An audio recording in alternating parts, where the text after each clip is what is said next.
Você sabe o que é advocacia 4.0? E sobre holding patrimonial, você sabe? Pois segura aí que nós vamos à nossa história de hoje.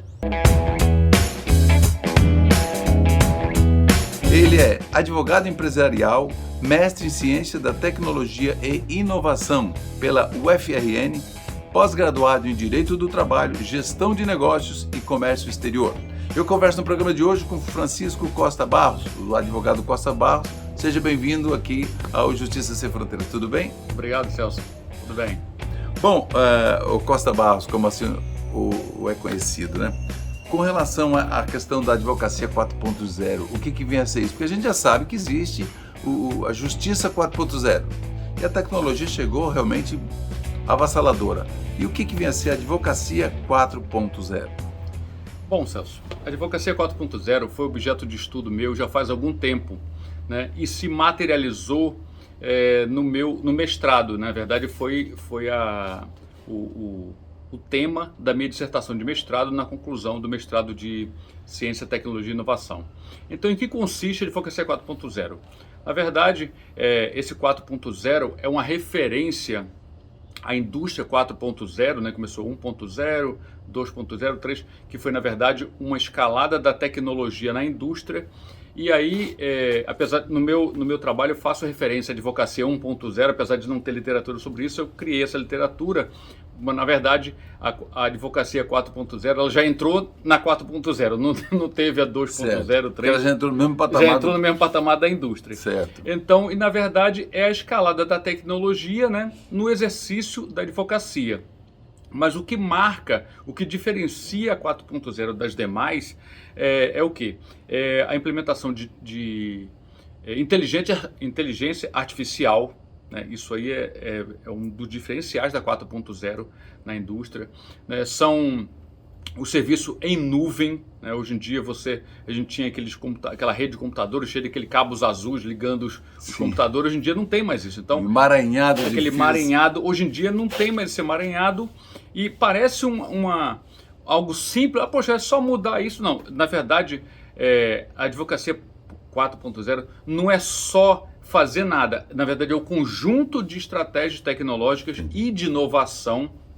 Porque, Celso, um dos autores que guia a minha dissertação é o Rogers, do livro dele sobre inovação, é um best-seller mundial sobre inovação.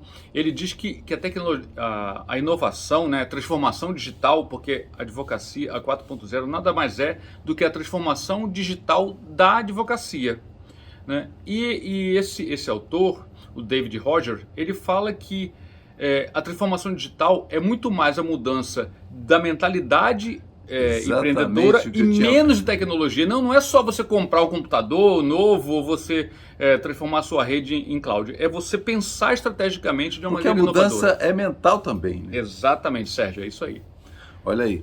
E aí, enfim, e a advocacia, quer dizer, os advogados, enfim, estão preparados para isso? Qual a necessidade, por exemplo, o que é necessário para o advogado ele estar alinhado com essa nova vibe ou com essas novas tecnologias? Muito bem, Celso. Então, a advocacia, né, o direito, a advocacia, a área jurídica, ela é muito tradicionalmente conservadora, né? Então, o que os advogados, né, nos anos, né, no passado, especialmente no passado, eles estudavam muito só direito. Então você se forma, né, você faz uma faculdade de direito, graduação em direito, mestrado em direito, uma especialização em direito, um doutorado em direito, só estudo direito, né? Então o que precisa para o advogado 4.0? Essa chave que eu falei que para mudar a mentalidade empreendedora não é tecnologia, é a mentalidade.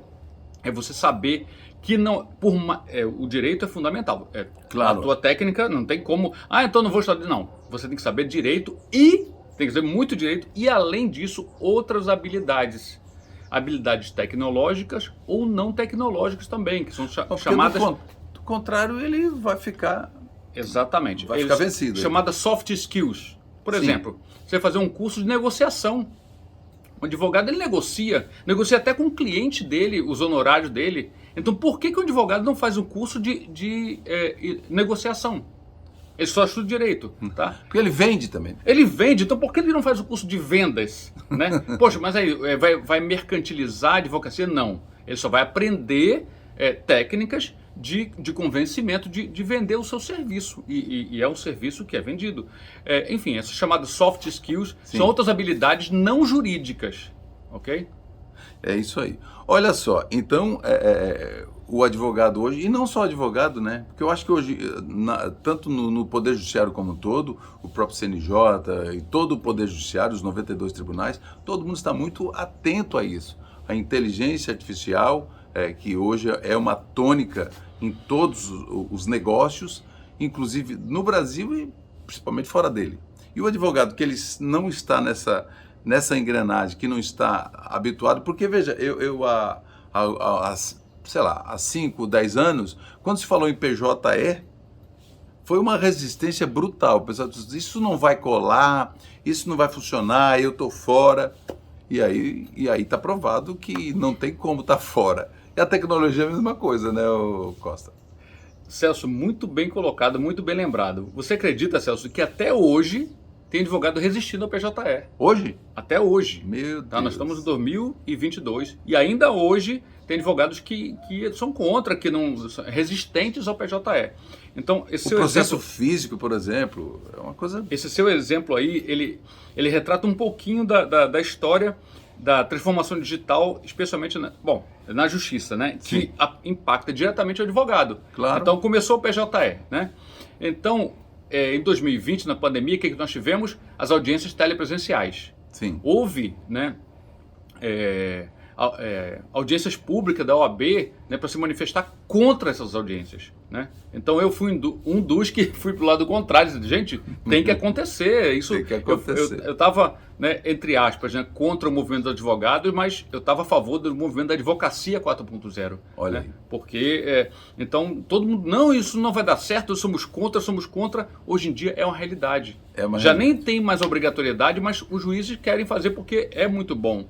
Então, essa tecnologia ela vieram para ficar. Hoje em dia já tem o juízo 100% digital, né, que já ingressa 100% digital. Ou seja, o advogado ele tem que ter essa mente aberta para acolher essa tecnologia, porque isso é um caminho sem volta, Celso. O advogado concordando ou não, ele vai ter que entrar nessa vibe de tecnologia. Agora, mudando um pouco, nós vamos para o próximo bloco, nós vamos falar sobre holding patrimonial. O que vem a ser isso? E você que é empresário, que tem propriedades, o que é importante você saber sobre isso? A proteção patrimonial. É sobre isso que nós vamos conversar no próximo bloco. Eu continuo conversando aqui com o advogado Costa Barros, que é Francisco Costa Barros, e a gente volta já para continuar esse nosso papo por aqui.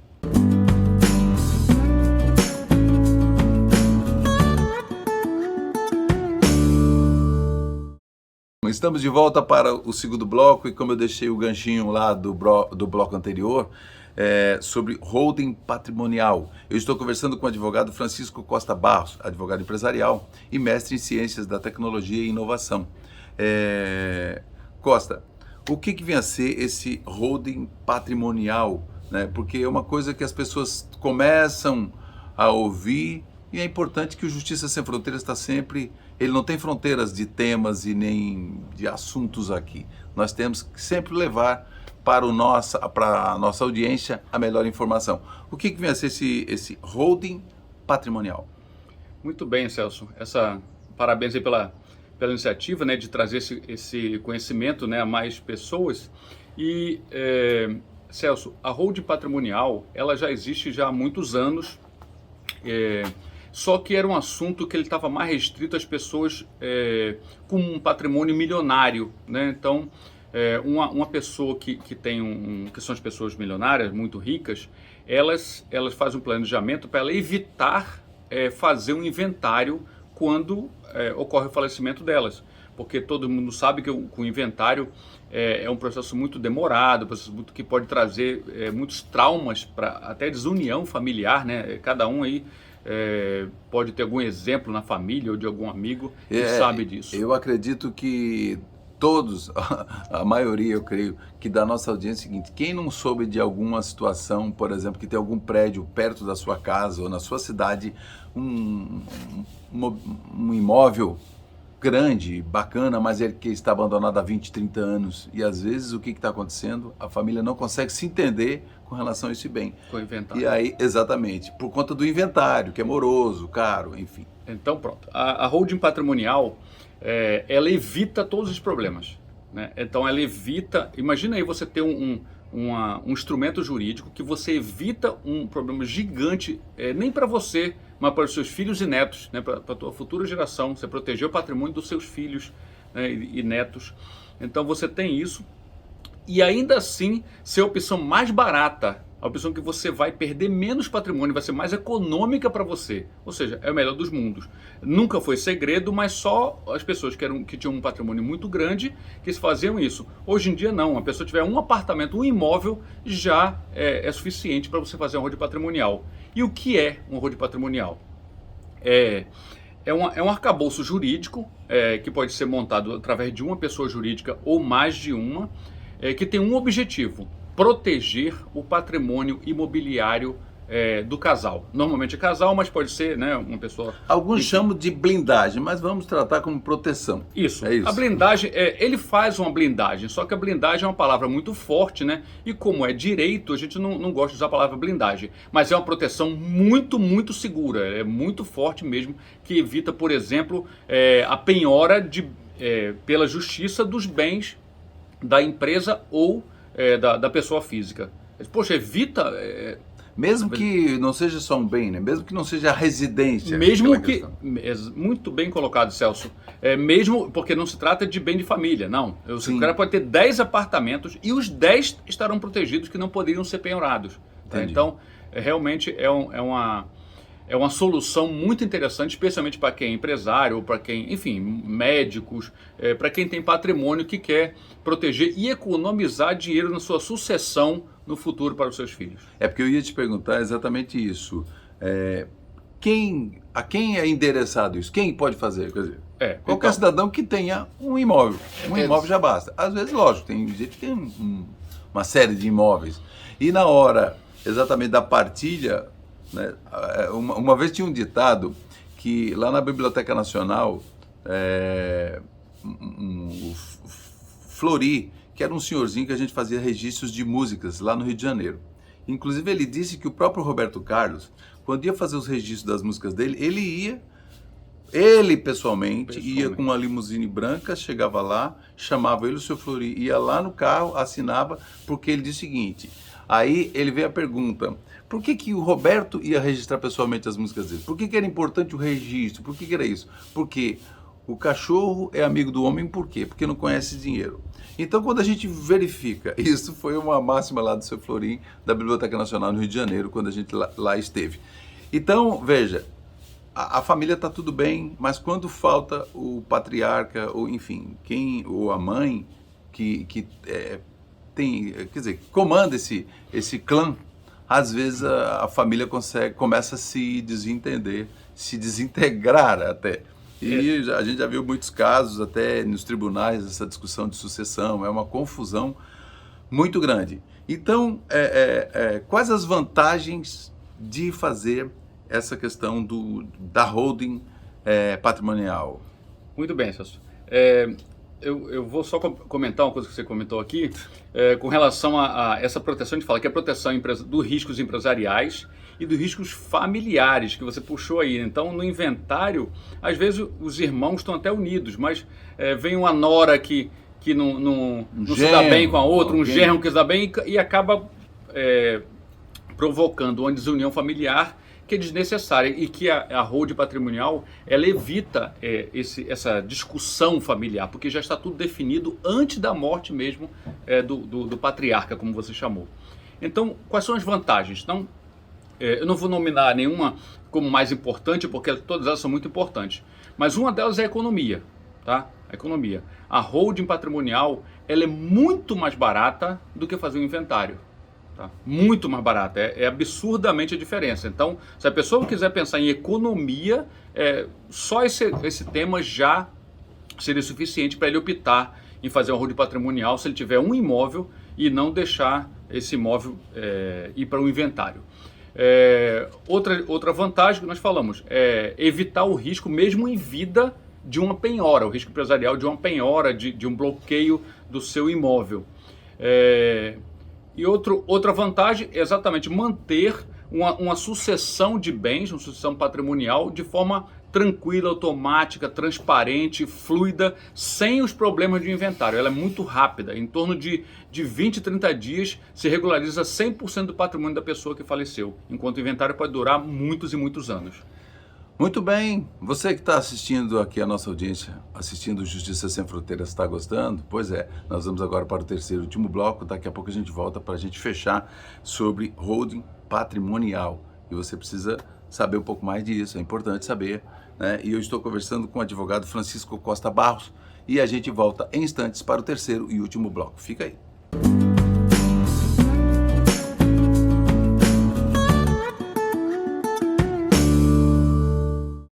Estamos de volta, terceiro e último bloco. Eu estou conversando com o advogado Francisco Costa Barros. Ele é advogado empresarial e mestre em ciências da tecnologia e inovação. E nós estamos falando sobre holding patrimonial. Você sabe o que é isso? Aprendeu um pouquinho ou entendeu um pouquinho mais no bloco anterior. E agora a gente volta aqui, mas eu vou fazer a minha audiodescrição, que é um comprometimento desse programa. Eu sou o jornalista Celso Gomes, eu sou um homem branco, uso barba e cabelos grisalhos curtos, estou com um óculos preto, redondo, e uso uma camisa preta. E nós estamos aqui num lugar maravilhoso, aqui na cidade de Natal. Barros, eu gostaria que você também falasse com a nossa audiência com relação à sua audiodescrição e já respondendo na sequência. É urgente você fazer isso? É urgente que a pessoa que tenha bens patrimoniais, por que da importância de pensar nisso logo? Ok, Celso. Bom, meu nome é Francisco Costa Barros, né? Eu sou advogado empresarial. Meu escritório esse ano faz 25 anos de registro na OAB. E eu estou usando um paletó, uma gravata vermelha. Meu cabelo é curto, grisalho. Eu tenho já 57 anos. E estamos aqui para responder a sua pergunta, né, especificamente com relação se há alguma urgência, né, qual é a necessidade de se fazer essa holding patrimonial. Celso, eu costumo dizer que a primeira necessidade é que nós não sabemos quando vamos morrer, né? Então esse é um ponto fulcral, né? É fulcral. Então, se você tem um patrimônio e tem filhos, então está vivo, então você pode morrer. Então, quanto antes se fizer essa holding patrimonial, mais cedo você vai proteger o patrimônio, proteger seus filhos e economizar dinheiro, especificamente o patrimônio dos seus filhos no futuro, tá? A segunda urgência é que existe em tramitação no Congresso um projeto de lei para aumentar o imposto de doação. Tá? E esse imposto de doação hoje em dia está em torno de 8%, ele pode aumentar para 20% ou 27,5%. Isso vai impactar muito. Então, quem pensar em fazer holding patrimonial deveria fazer antes desse aumento desse imposto, que vai economizar bastante. Está tramitando há um tempo, pode acontecer isso logo e pode acontecer em 2020, porque na verdade... Pode ser 2022, agora esse ano 22, já. Aliás. 2022 já, mas eu creio que do ano que vem não passa. Pode acontecer esse ano, né? Eu não posso dizer quando, mas está em tramitação, então pode acontecer a qualquer momento. Mas, Costa Barros, uma coisa que é interessante é que para a pessoa assim, acumular alguns bens, quer dizer, é uma vida inteira, né? É uma vida inteira. E às vezes por falta de alguma informação, algum cuidado, alguma falta de informação mesmo às vezes, ou às vezes até medo de fazer alguma coisa, deixa as pessoas vulneráveis com relação aos seus bens, né? Porque tu imagina, a pessoa trabalha a vida inteira ali na luta, no trabalho, e deixa um monte de bens e daqui a pouco virá uma confusão. Então, quais os principais riscos de a pessoa não fazer uma holding hoje para quem tem bens? Mesmo um bem ou vários? Então, existe o risco que nós falamos, né? Em primeiro lugar é o financeiro, você vai ser muito mais caro se você for para o inventário, especialmente, Celso, se você vai querer economizar, você tem um patrimônio que você construiu toda a sua vida e você quer economizar o dinheiro do profissional que vai fazer a sua holding. Não, eu falei aqui com um amigo meu aqui, com o meu sobrinho que é contador, nada contra, né, tem contadores muito competentes que conseguem fazer isso. Todos os ramos profissionais, existem profissionais de altíssimo nível em todos. E aí é importante, Exatamente. Nessa hora que está em jogo o seu patrimônio, a sua reputação, alguma coisa nesse sentido, não se pode pensar então, muito, digamos que ele contrate um profissional, economizar demais. não vou nem falar advogado ou contador, um profissional não habilitado, não qualificado, que entenda desse assunto para poder fazer. Recentemente eu estava conversando com um empresário e ele falou, não, eu fiz aqui e tal, tá aqui, já fiz aqui, eu fiz a transferência e tal, paguei o imposto. Eu disse, poxa, você pagou imposto aqui? O ITIV, ele paguei, falei, mas não era para pagar, tem uma isenção aqui. A Constituição Federal diz que existe não incidência, ou seja, ele fez algumas questões técnicas que só um especialista que vai economizar o seu dinheiro. Então, aquele dinheiro que ele economizou por não pagar um profissional, ele pagou muito mais caro pagando imposto que ele não deveria ter pago. Entendeu? Então, você querer economizar acaba saindo mais caro. É aquele ditado, né, que às vezes quem compra mal ou paga mal, ele paga duas vezes, né? Contrata Exatamente. mal. Então é importante. E quando você está cuidando do seu patrimônio, é uma coisa tão séria, né? Porque você pode, gerações, né? Seu filho, seus netos, enfim, a sua família pode ficar desamparada, às vezes por falta de um cuidado. E não dá para ficar como era, a gente já viu em novelas e tudo, o pessoal ficar brigando por um palmo de terra, uma situação, quando na verdade tem um patrimônio. E esse patrimônio, logicamente, cada vez mais ele vai agregando valor, e esse valor você precisa estar cuidando do patrimônio, e que isso é muito importante. Agora, independe da localização do imóvel. A pessoa pode ter um imóvel em Santa Catarina, em Rondônia, na Bahia, aqui no Rio Grande do Norte, ele pode fazer e colocar todos dentro desse processo, dessa holding. Excelente pergunta, Celso, exatamente. Então, não interessa se a pessoa tiver um patrimônio, tiver um imóvel em cada estado do país, ou mais de um imóvel em cada estado do país, isso não faz a menor diferença. A holding patrimonial vai acolher todos eles e vai proteger a todos de maneira igual, ok? Então, falando com relação a esse risco, né, de você... Por que é importante contratar um profissional qualificado? Porque, primeiro ponto, pela economia, né? Porque um eventual erro você pode pagar mais caro, pagar um imposto que não deveria e tal, isso aí é mais caro.